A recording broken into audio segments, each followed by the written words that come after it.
Time to let Hog Wild do the cooking. Hog Wild's family packs are one heck of a good deal for a complete barbecue meal loaded with all the smoked meats, tasty sides, buns, and sauces you need to feed your family. Order online at GoHogWild.com. Hog Wild Pit Barbecue, 3210 Cornhusker Highway in Lincoln.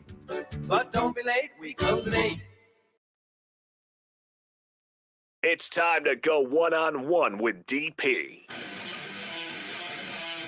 Coming at you live from the Coppel Chevrolet GMC studios. Here is your host, Derek Pearson. Brought to you by Mary Ellen's Food for the Soul on 93.7 The Ticket and theticketfm.com. Welcome to it on a Wednesday. Glad to be back in Lincoln for a day plus. You actually mean that? You're in San Diego. Yeah, I was in San Diego this morning. This was one of the ones where we got booked, with the stop, and it didn't really matter. So, of course, jet lag and all that, because you're 2 hours behind. We had to be on the team bus at 6:30. Flight at 8:50-ish. So 9, quick flight to Chicago, to Phoenix. An hour in Phoenix, but literally it's not an hour, because by the time you deplane, it's a full sprint to the gate, to get, and it's never easy, and they changed the gate. So that's fantastic. The gate that was on the ticket was not where it was boarded. So we pulled in at C7, and on the ticket it says C17 for the next leg. And I was in front of folks, so I got off, and whatever reason the app wasn't working. The app that tells you, for the airline app. I won't yell at them yet. But there had been a lot of people running around like maniacs if the app was not working. Well, that was the thing, but it was the second leg. So when the first leg printed out, it printed out what gate it was planned for you to go to. And I'm like, okay, crunch for time, but we're okay. It's 10 gates.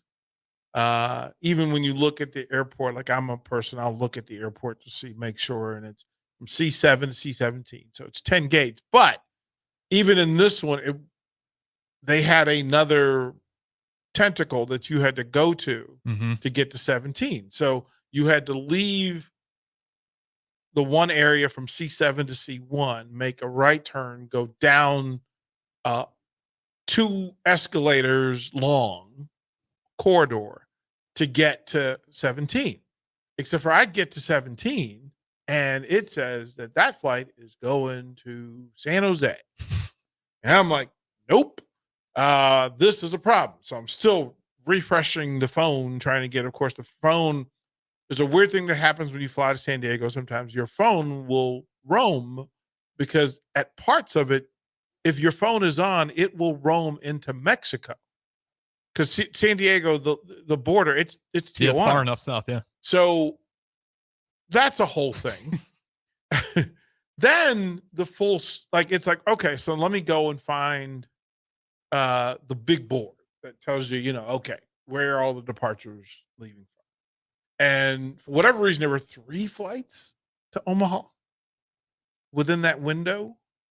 And I recognized the number from the card, from the boarding pass, and it's D18. And I'm like, doggone it. Oh man. Okay, now we're on the clock. Now you're on the clock. And it's a full back from C17, back down that corridor, cross another corridor and another corridor to get to D gates. And then D1 through 7 was on one tentacle. D 11 through 18 were on a separate tentacle. And then I'm like, well, wait, where's 8 and 9? And that's, for whatever reason, my head went, it's D8, and there's no D8. Oh, boy. So finally it clicks Yeah. that, it's D18. Was Rico with you through this whole process? But Rico, okay. Okay. Let's talk about Southwest. So the team picks the airline, and we travel with the team. So now we pay for the seats, but the team books it so that we could go through. We can travel with them. We know what's going on. Like if you're the flagship, you should be around them more to get more information. It makes sense. But Southwest, you don't get assigned seats. You get thrown into a pool of A 1 through 60, B 1 through 60, C 1 through 60, depending on the size of the plane. And Rico and I always joke that I need for him to become a genius and break the metric for how Southwest codes determines where you are. And it's not when you buy your ticket, because half the team will end up in A, and then the other half of the team will end up in B. And I'm like, but like after some other people. Yeah, and they're getting all the tickets at the same time, so it doesn't make sense. So it's like, okay, that's not cool. Yeah. Like that's not cool. But okay, fine. And then you can go through but because it's a group booking, the individual has no access. So I can't go on and change the reservation, my reservation within the group reservation. So then it's a battle. And Harrison, we travel with 25 6-foot-tall women. Oh yeah. It's challenging itself right there. Right. It's like, whoa, wait a minute. This isn't cool at all. Like this is because again, I'm old, but okay, I'm a big dude. Right. But I don't have to play that night. Right? Well, especially like these guys. They played yesterday, come back, get on a plane. Back on tomorrow. Right. So a part of it is trying not to be that dude. But on the same token, I feel terrible when you're posted next to somebody that you don't want to be posted next to, and they don't want to be posted next to you. So for whatever reason, both of these flights, now flights are full, and you don't know until you get there whether the flights are full. If the flights are full, that means that you have to fight to either get a window or an aisle, or if you're in C, you're screwed. You're just going to end up in between whoever. And then I feel bad because the 6'5" girls, you don't want them to have to scrunch in the middle somewhere. So it's like, okay, why don't you go? Why don't you go? For whatever reason today on the first leg, I get on the plane right behind Rico. But Rico keeps going. He's going to the back of the plane because that's usually where the open seats are and the window and aisle. But I peek to my left, and in row 2, there's a window open. And I'm like, yo, winner, let's go. You're a window seat guy? I'm a window seat guy, especially in the morning, because I can lean against. Oh, I can lean, yeah. But I can lean against the plane. So if there's somebody in the middle, I can kind of concede. Okay, so rules of engagement. The person in the middle gets both arms, right? Yeah, because they got the worst spot by far. So I'll give you the armrests. Yeah, they get both armrests. You on an aisle or other. At least on the window, I can lean against the window and give them some more room. You know, decent person. And if I'm going to sleep, my head's not going to roll around because I can lean it against the plane, right? You don't want me on a plane snoring. So let me just lean on. Let me lean against the wall. So I get in front. The rest of the team goes to the back of the plane because that's where they can sit together. And then, so I deplane first, knowing that on the boarding pass it says go to gate C17. So I take off and I'm like, okay, fine. And of course, you've been on a plane for a while. So I'm like, let me hit the bathroom. I come out and I get to the gate and I don't see any. Like, there's the one thing about traveling with a women's volleyball team. You see the people you're traveling with. Like it's a thing. Yeah. And I do want to do a whole segment on traveling with a women's volleyball team.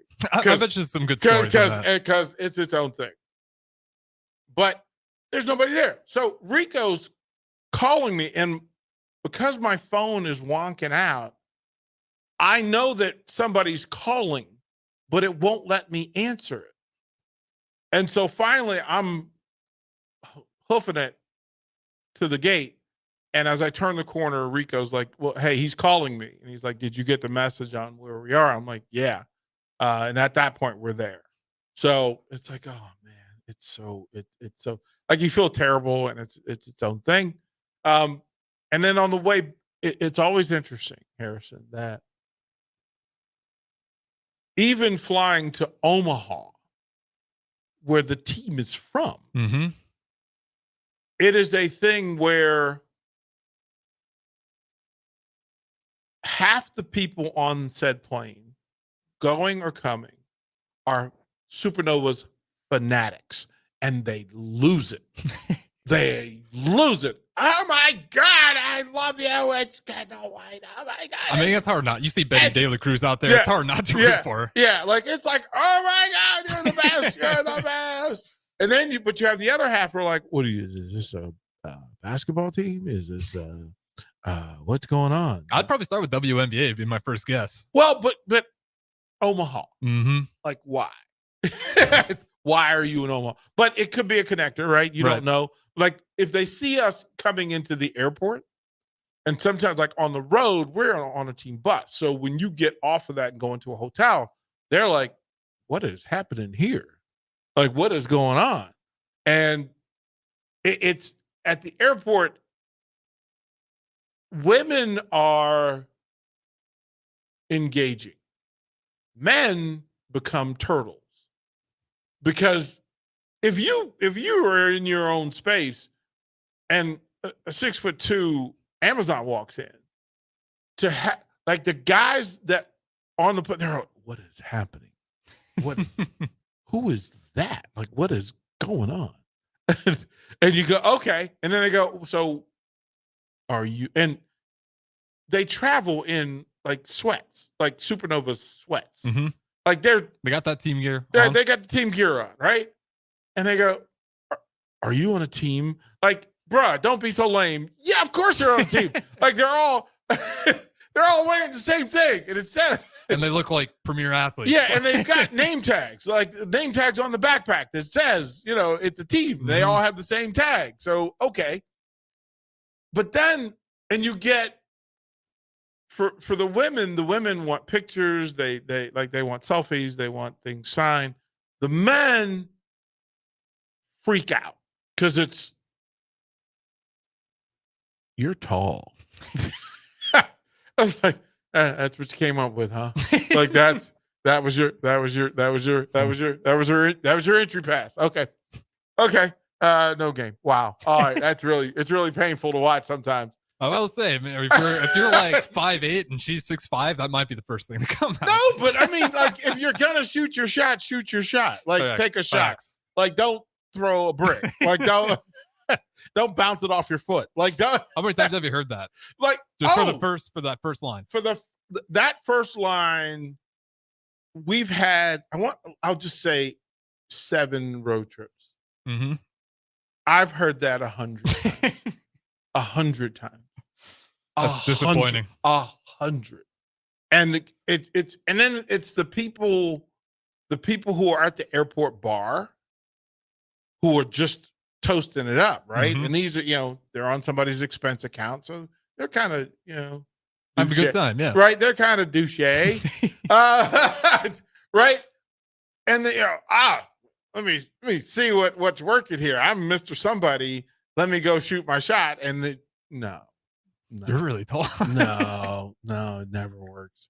It never works. So to get through, like, here's, we got back at 3:30. You wait for luggage. That puts you in Omaha traffic at 4:00. And there was an accident. So it's a standstill. Mm-hmm. And we're just sitting there, and Rico's driving, and I'm like falling asleep. I'm like, whatever, man. I can't even hold on to it. I'm tired. But it's a long day. Atlanta, we can go direct. Mm-hmm. So it's Omaha to Atlanta, you can get there direct. I think we went direct to Atlanta.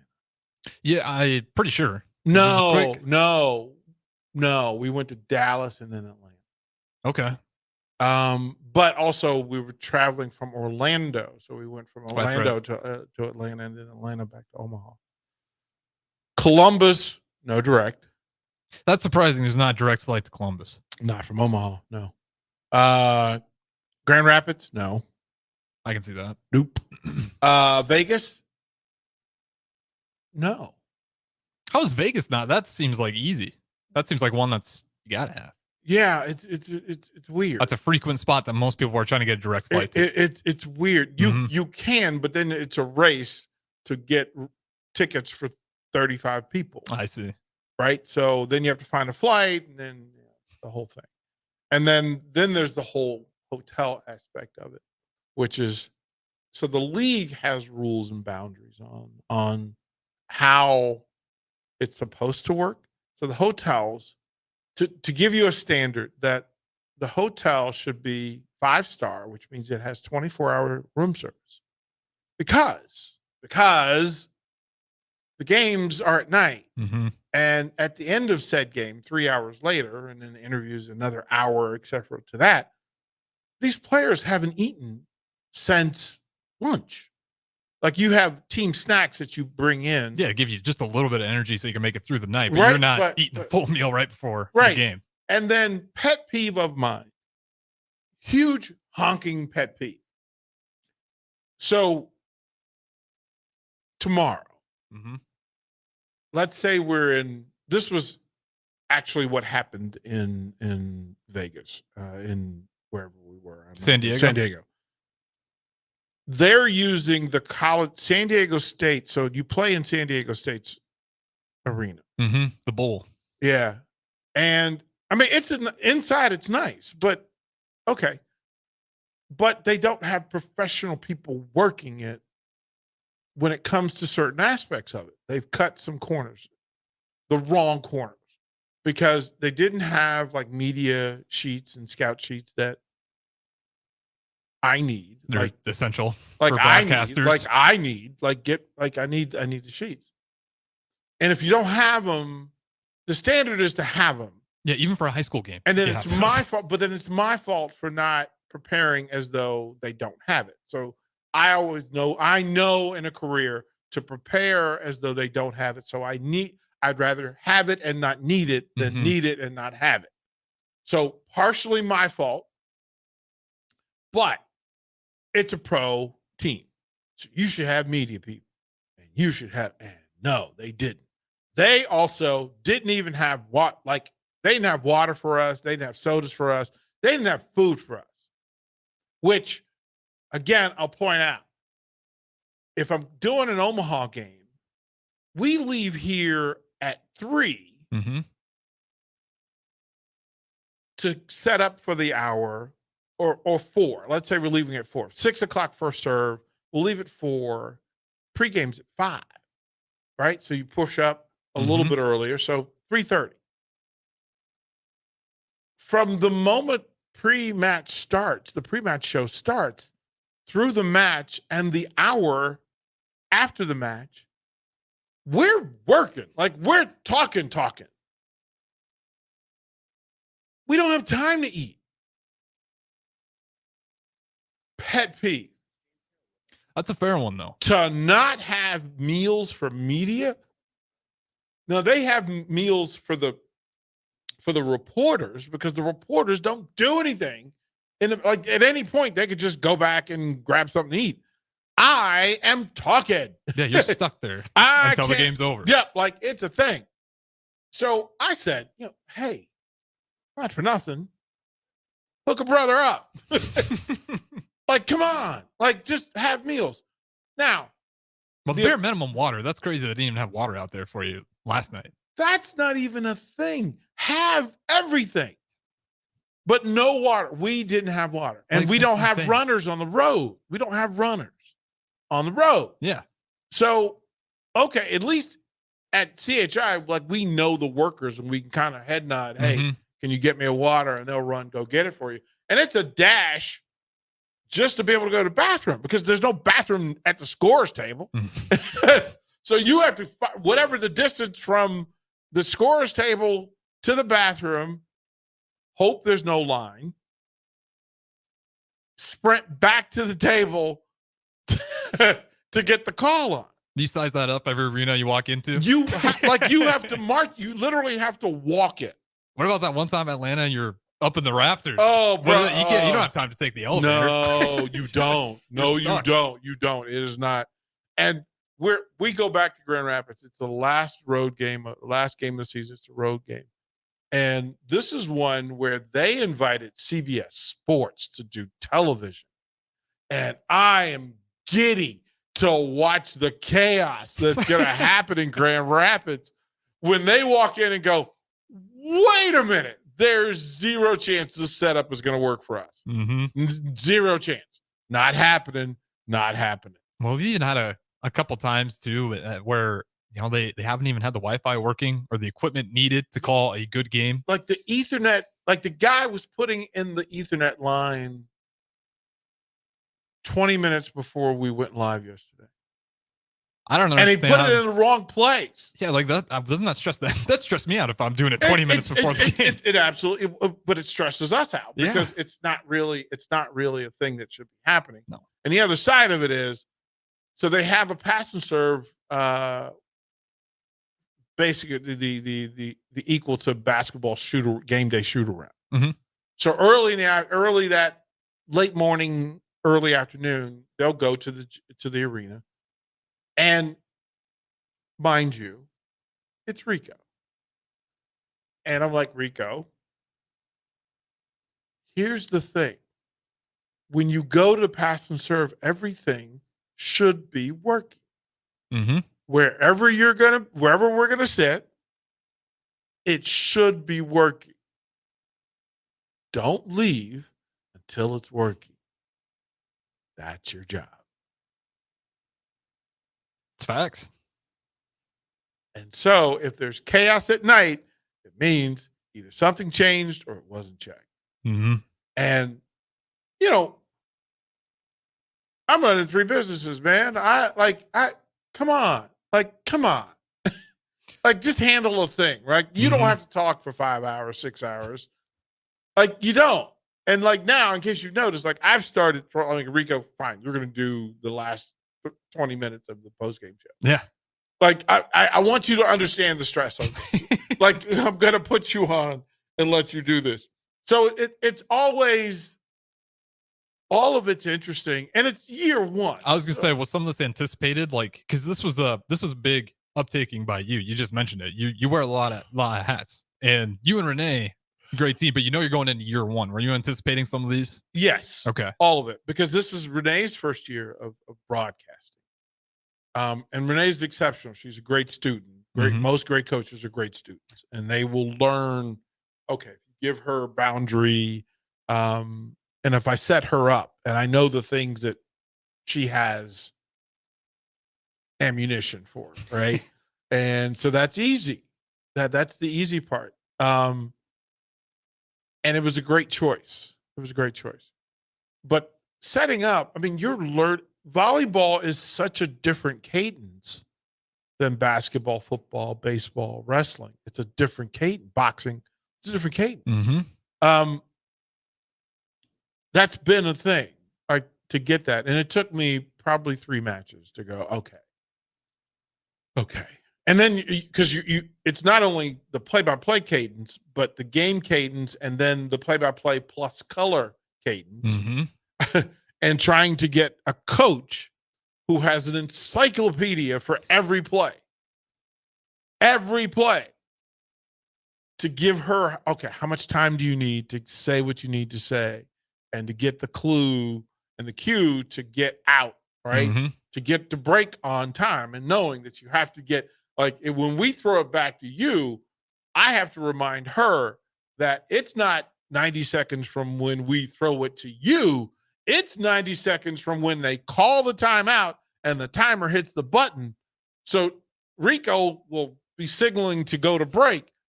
I may see it, she may not. Mm-hmm. And I'll have to nudge her or point or whatever to go, hey. So if she has to finish the thought and it's 12 seconds, guess what?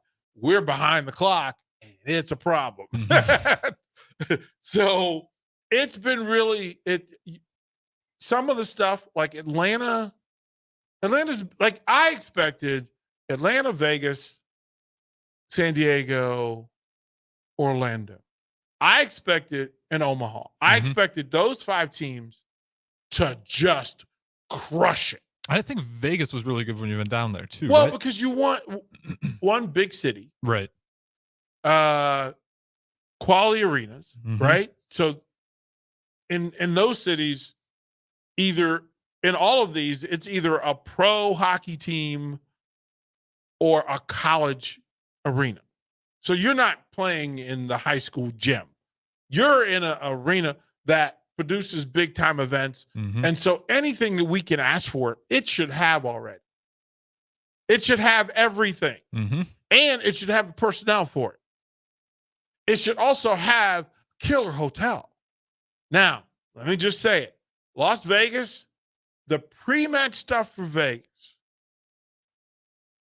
is the best. Vegas, we stay in the Raiders hotel.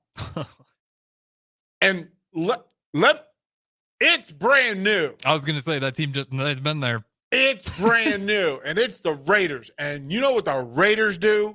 The Raiders show out because it's got the greatest sports bar I've ever been in. And the sports bar is open 24 hours. That's incredible. Like we got in at 11. I'm like, man, we're gonna have to Uber Eats or something. And I look around and the lady goes, I just said, where can we get something? And she just points. And it was like the holy choir just kicking in. And you turn and there's 50 signed Raider helmets. That's incredible. On the wall. And then like 50 Raiders signed footballs from like dudes. Then there's mannequins with every Raiders uniform. And you walk in the place and so imagine the mill times 100 and multiply the TVs by 10. And I walk in and I just went, is this real life? I'd have a hard time. I'd have to lock in and give myself a time limit in that bar. Oh, no well, you just sit there. Like yeah, I'd be absorbed. You just sit there. And then across from the bar restaurant is another restaurant. But then out in the lobby, there's like a pastry shop. A pastry shop that's open all day. You got 24/7 hour pastry shop. All day.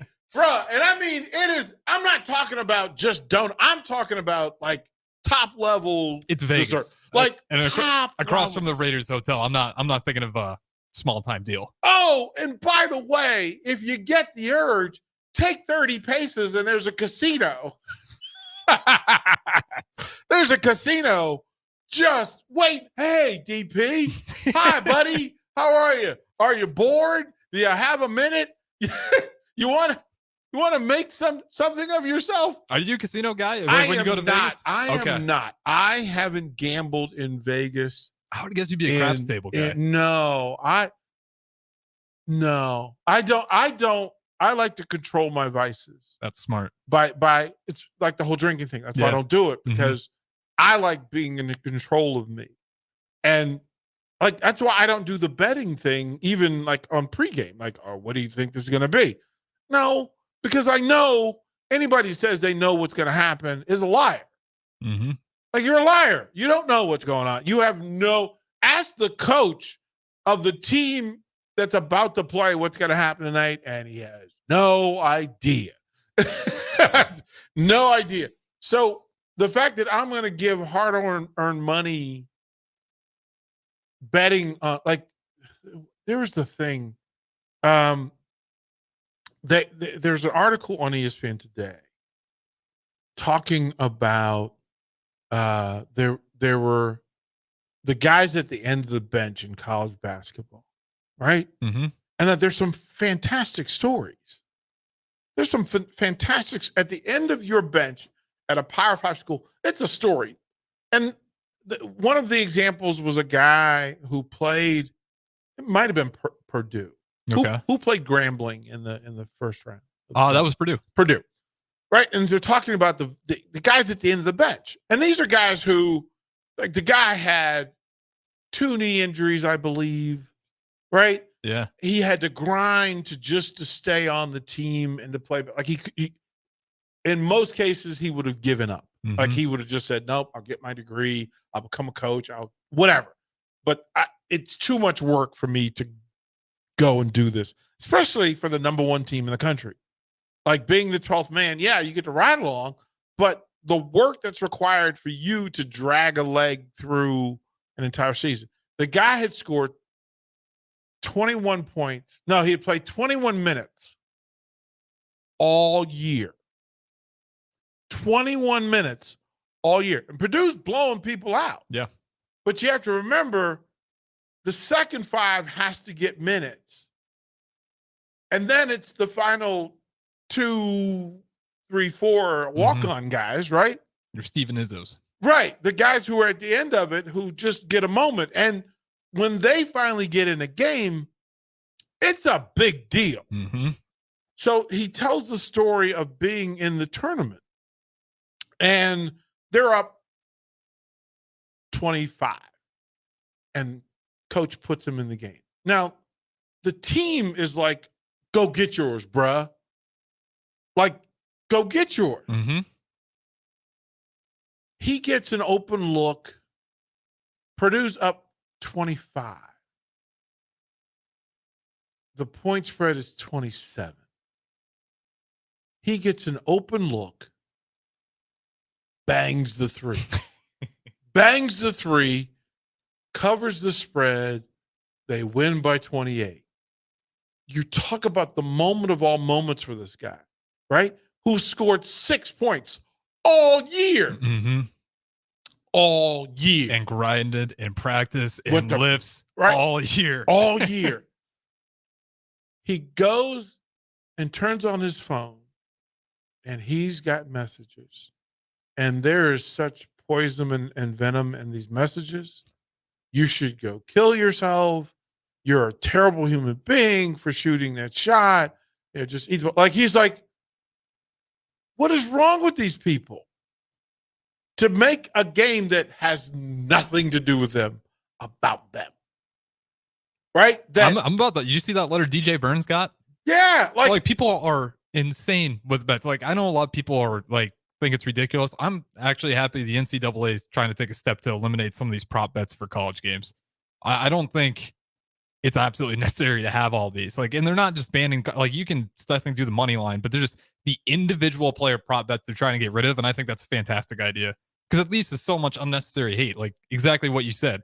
That guy grinds all damn year, doesn't get to ever see the court, finally sees the court, has an awesome moment. And then you said it, venom. Like, I mean, he has family. Mm-hmm. He has high school teammates in his hometown, right? Who know, like, wait a minute, you're on the team, but we'll never get to see you play.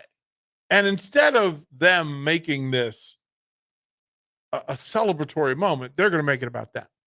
And it's the thing, right? Mm-hmm. You just go, wow, I'm not hanging out with pro athletes. I mean, I've been blessed. I've been blessed. I mean, I've shared homes with them. I've gone on vacations with them. And because of that, you know what they go through. You know what they go through. So one, I'm not betting. I'm not going to profit off of them. I don't want to profit off of my friend's moment. Mm-hmm. I also don't want to profit off of his pain. If he wins, I don't want to profit off of it. because I know what he went through, and it's about my relationship with him rather than this financial thing. If he puts in all of the work in the NFL and gets concussed and injured and bruised and bone injuries, I don't want to make profit off of that. Not that way. Mm-hmm. Like, I don't want to profit off of Sam Hoiberg and his pain. You want to root for him and you want to support him. I don't like the whole betting thing. It's not, and look, for those who bet, do your thing. I'm not telling you how to live. I'm just saying for me, I don't like it for me. And that's fair. And I'm like you said, like I don't care if people bet. You can bet. Just don't yell at 18-year-olds or even adults for that matter for your own poor financial choices. Well, this was the thing. So this is when I was in Carolina, and two of my business partners, again, they were starters for the Panthers in their championship run. So when they actually beat the Cowboys in the playoffs. Mm-hmm. And they beat Dallas in Charlotte, and this was the Aikman, Irvin, Emmett Cowboys. So this was a big deal. Mm-hmm. This was a big deal. And the party that town had that night was unlike anything that I've ever seen. And rightfully so. And there are people who are buying drinks because, you covered the spread. And I'm like, okay. Okay. Yeah. But there's another side to it. And yes, you can ride the high, but riding the high demands that you accept the crash. Because in every sport, one team gets to finish on a high.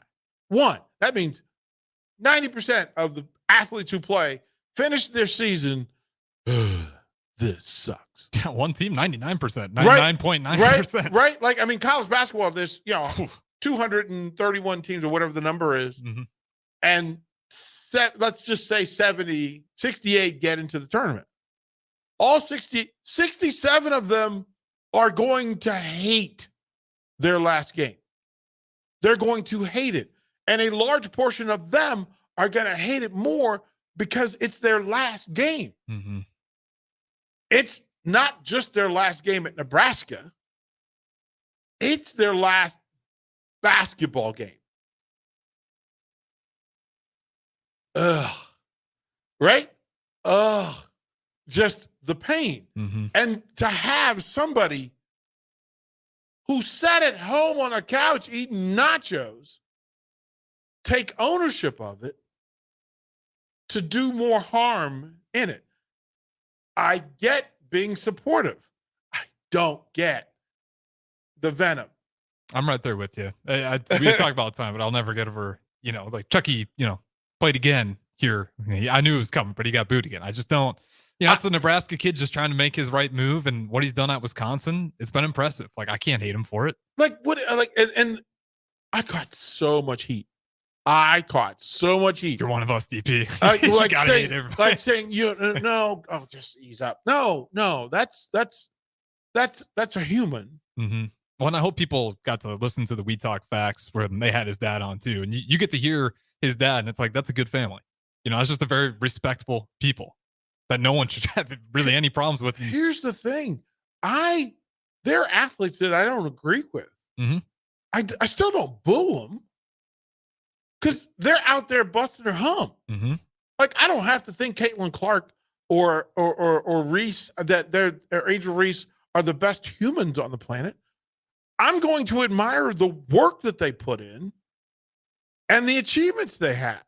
I don't have to agree with them off the court. I don't have to agree. Like, wait a minute. Like, no, I don't have to like Iowa's coach. I don't. But does she know basketball? Is she one of the best coaches in the country? Absolutely. And you can say, I don't agree with you. I respect you. I don't agree with you. Yeah. That's what also is real with the Angel Reese, Caitlin Clark. That has been so frustrating for me to listen to those arguments. I see two of the same players that are incredibly talented, and they both got some swagger on the court. And to hear like both groups try to pick at the other one, I'm like, you guys are kind of talking about the same player. They got a lot of ego. They're both great basketball players. It's the same player. Like they got a little bit of difference, but for the most part, they're dominant and they got some swagger on the court, and they're drawing numbers as a result. What All-American player who has All-American achievements, you can tell me they're humble, but why would you want them to be? The numbers will tell you 12.2 million people tuned in to watch those superstars. Like, that's not about you. Why do you want to humble? Like, oh, you should be humble. No, they will. It makes me laugh sometimes. You're in their relationship with their spirituality now. Their spirituality is about you. I would love to see some of those Twitter trolls go drop 40 and then go have a really nice, humble press conference. No, you can't. Like, you can't. The best game I've ever had, I went home and watched. I went home and watched Eddie Murphy do comedy because I didn't want the excess high that happens, because the end part is the low. That we lost the state championship with me on third base as the tying run. Like, decades later, it still bothers me. Yeah, you're bringing it up today. That's brutal. It bothers me. Like, it bothers me. So people who play the games and put in the work to play the games, I can never tell Jay Foreman what the amount of work that Jay puts in to be a Hall of Fame, a college Hall of Fame linebacker, or to lead the NFL in tackles. I don't know what that did to his body. I don't know what that did to his brain. I don't know what that did to his relationships. I don't know. You can listen, which is the thing, and then you can applaud and go, I'm glad you're still here. Like, thank you for letting us ride along. Like, for the fans who were Husker fans and they were around in 94, 95, 97, yeah, you were spoiled rotten. And you deserve to throw confetti and throw parties and chug beer and do shots. Okay. But you also have to know that that's not going to continue. And you better have a plan for how you're going to cope when it crashes. Alabama still can't stand the fact that Georgia looks across their fence. Wait a minute, they're getting the hot girls and the catered meals. I thought those were ours. We were the kings of college football. Oh, and then LSU were the kings of college football. Tell me what they've gone through over the past, right? Duke basketball. The Leitner Grant Hill years are done, man. North Carolina, Syracuse, those eras are over. Hey, man, there's not another Michael Jordan coming, bro. Like, this is how, like, you got to learn how to take it on the chin. Indiana's freaking out right now. Like, Indiana had, like... The woman's not the woman. The woman's, shout out to them. They almost beat South Carolina. Yeah, but Bobby Knight's not coming back. He's not walking in the door. Got to move on. Coach Osborne, listen, the best part of being a fan is the journey. Like, I love the season, because it's a whole new season of, like, television, of entertainment. And episode 1 is camp, and it's just setting the trailers for what's going to be. And you go, oh, this could be the best movie ever. This could be the best series ever. This could be awesome. And then if you're disappointed in it, don't be. Like, that's the part. Like, wait a minute. Nebraska basketball took us on one heck of a ride. Was fun. It was fun. That was fun. This is the most fun I've ever had watching Nebraska basketball my entire life. And I love Teron Petaway and Shields, but my God, these guys were fun to watch. That was fun. I had the feeling for softball because you have the best player in the country. And I knew what the momentum was in the vacuum. But I'm a coach at heart. And I know I better have a plan if something happens. And you don't wish it and you don't speak to it, but you plan and you prepare. So as fans, you hope that fans just go, I'm just here to cheer. Like, I'm just here. I'm here to be with my other Husker fans. Mhm. Like, we're going to wear our colors. There's 90,000 of us, and it's awesome. And you're totally right, because this was the first season we got to see Juwan Gary be healthy all year long. We haven't got to see a healthy Juwan, and we finally got to see it. And he's an incredible player. And now we're excited for next year. And again, you just hope, but you got to plan for it. Tell me that Nebraska wrestling isn't elite, and that the real journey is to watch. The majority of us have no idea what wrestlers go through just to get on the match on match day. The sacrifices, the absolute grit. Look, no. And then to go, okay, that you fight every day for hours. How many injuries do you have with a body that you're banging at, like you're just beating it up every day? And then you're going to compete against somebody that really wants to hurt you. With all the injuries that you built in. And, oh, by the way, your diet isn't exactly free. It's brutal. It's a tough diet. It's a tough world. Sleep, rest, hydration, nutrition, vitamins, rest, recovery. Even the water, you got to measure that before you get your weigh in. Like, how much water am I drinking today? Just as small as that. And think about this. That team finished third in the Big Ten, ninth in the country. At most spaces, there would be a reception for them unlike anything else.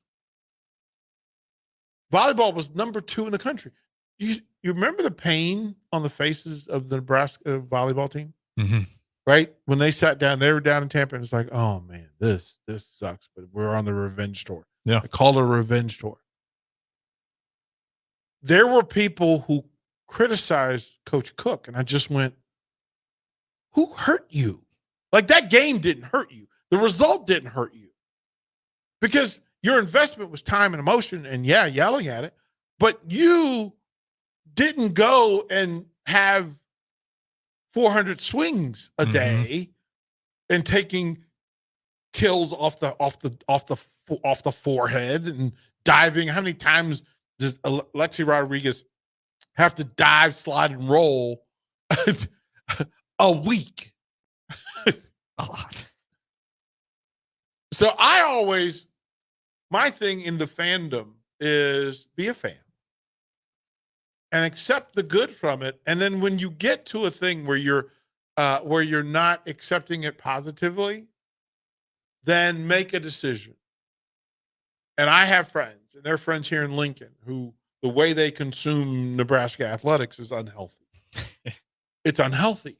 And I went, you do realize the TV turns off. Like, you don't have to go to the stadium. You don't have to watch it live.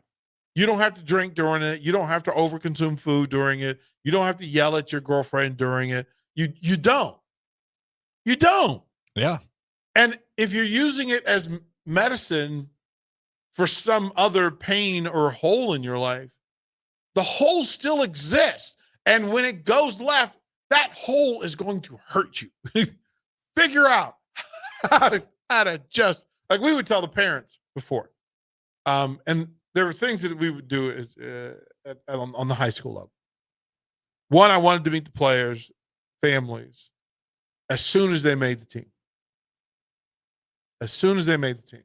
And I said, as parents, you don't need my permission to love and care for your child and support your child. It's free. If you want to come to practice, open door, come to practice. Any sport, any day of the week, you want to sit in the gym, you want to sit, you know what? You want to sit out in the cold before baseball season when it's 45 degrees? You want to sit at practice when we struggle through? You want to, or sit in your car with the heater on? Go ahead. If you want to sit in a stinky gym for 3 months during basketball season, come on. You want to sit in the 90-degree heat for summer practice so you know why I'm telling little Johnny what I'm telling him? You want to know why he's not playing? Mm-hmm. Come to practice and watch him every day. Or ask him every day how it went and ask him to tell you the truth. Because there is a truth to it. But parents never get to question me about playing time unless you come to practice every day. That's fair. You want to come? I said, listen, I don't tell you how to parent. You don't tell me how to coach. If you start to tell me how to coach, expect me at your house sitting on your couch critiquing your parenting. I have no problems with that. That's fair. Because I feared too many stories about Right. parents getting a little too involved. The same for the fan base is we would have a rally. And in the rally, here's the rules of engagement. Support. Cheer. Holler. Scream. Venom is not required. We had the best fan base of any high school I've ever been at. And there was never venom. There was never venom. Imagine 4,000 kids at a basketball game and nobody finger pointing and cursing. And no, we didn't have that. They came to celebrate the thing. They came to be together. They came to root together. And those programs always did well because you had a great fan base. Mm-hmm. And so we would tell people in that whole thing, like, listen, there's a parent that said, we know how the movie ends. And I said, okay, can I ask you a question? Did you still watch the movie? You don't go to the movie for the ending. You can't. Mm-hmm. You can't.